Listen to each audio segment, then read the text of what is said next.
ଅନେକ ସମୟରେ ଭାବେ ମନର କଥାଗୁଡ଼ା ସବୁ କାହା ପାଖରେ କହିଦିଅନ୍ତି କି ମନଟା ଟିକେ ହାଲୁକା ହେଇଯାଆନ୍ତା। ଅନେକ ସମୟରେ ଭାବେ ଏ ମନର ଯନ୍ତ୍ରଣାଟା ଟିକେ କାହା ପାଖରେ ବଖାଣି ଦିଅନ୍ତି କି ଯନ୍ତ୍ରଣାରୁ ଟିକେ ଉପଶମ ମିଳନ୍ତା। ମନର ବେଦନା ମନର ବ୍ୟଥାକୁ କାହା ପାଖରେ ଟିକେ କହିଦେଇ ସବୁକିଛି ଭୁଲି ଯାଆନ୍ତି। ହେଲେ ସତ କହୁଛି, କାହାକୁ କହିବି ମୁଁ ଖୋଜିକି ପାଉନି। କାହା ଆଗରେ ଯନ୍ତ୍ରଣା ବେଦନା ମନର ବ୍ୟଥା ସବୁ କଥା କହିବି, ସେମିତି ଜଣେ ଲୋକ ଖୋଜିଲେ ମିଳୁନି। କାହିଁକି ନା ଏଠି କଥାରୁ ନଥା ବାହାର କରୁଥିବା ଲୋକ ଗୁଡ଼ା ବହୁତ, କଥାକୁ ବୁଝିପାରୁଥିବା ଲୋକ ଗୁଡ଼ା ବହୁତ କମ୍। କଥାରୁ ନଥା ବାହାରି ସମ୍ପର୍କ ଭାଙ୍ଗିବେ, ଆପଣଙ୍କୁ ଖରାପ କରିବେ।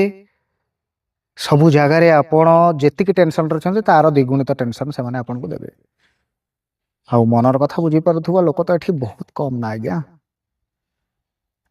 ଯଦି ମନର କଥା ଏଠି ମଣିଷ ବୁଝିପାରନ୍ତା, ତେବେ କଷ୍ଟ ପାଇଥିବା ଆଘାତ ପାଇଥିବା ମଣିଷଟା କେବେ ବି ଯାଇକି ଭଗବାନଙ୍କ ପାଖରେ ମୁଣ୍ଡ ପିଟି କାନ୍ଦି ନଥାନ୍ତା। ଏ ଭଗବାନ, ମୁଁ ଏତେ ଟେନସନ୍ରେ ଅଛି, ମୁଁ ଏତେ ଦୁଃଖରେ ଅଛି, ମୋତେ ଶାନ୍ତି ଦରକାର। ଏହି ତ ଜୀବନର କଥା।